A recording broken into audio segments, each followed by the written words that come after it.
muna, meron tayong mga kapuso, tinanong namin sila kasi, di ba? Sabi nga, marami talagang nananabik, no, makatira sa ibang bansa, makapag-migrate. Ang sabi nila, mas maraming opportunity sa ibang bansa. At ang sabi naman ng isa nating kapuso, sa ngayon, yes, kasi marami akong pangarap para sa pamilya ko na matutupad ko kapag nasa ibang bansa ako. Tama ba yung iniisip nila? Mas marami nga bang opportunities? Madali bang umasenso?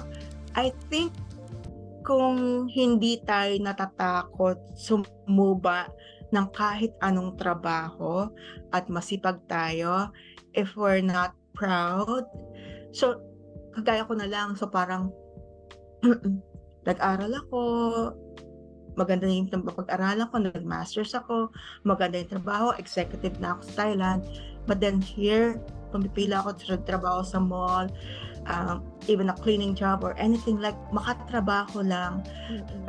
Ano yun, yung lulunukin mo yung pride mo. So talagang kailangan magtiyaga. But ang realization ko rin, dapat we will not put down ourselves so low that they will not realize that we are productive citizens of the new country. So ang naisip ko noon, teka muna, meron naman akong skills, meron naman akong talents, meron naman akong pinag-aralan, at alam ko kailangan rin naman ako ng Canada.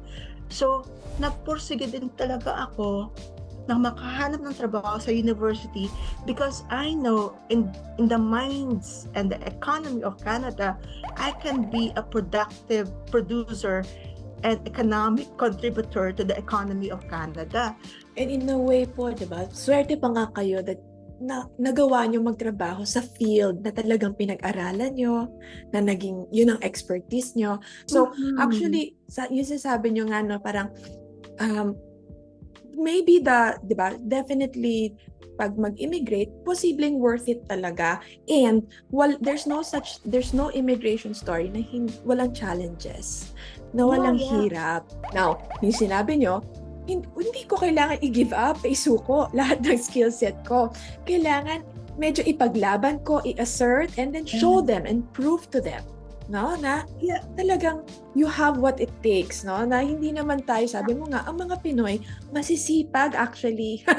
Baka may mag-disagree, no, mamaya pag-uusapan natin yung mga taong aalis dahil ayaw na nila sa Pilipinas. Pero actually ang Pilipino, di ba, the moment lumabas ng bansa, ang sipag-sipag. Sobrang sipag, matyaga. Wag lang tayong arrogant. Wag lang tayong, grounded dapat talaga. Grounded and you know where you are. Realistic tayo sa kakayanan natin. I'm not aspiring for any position that I can't do. But what I can do, I can do.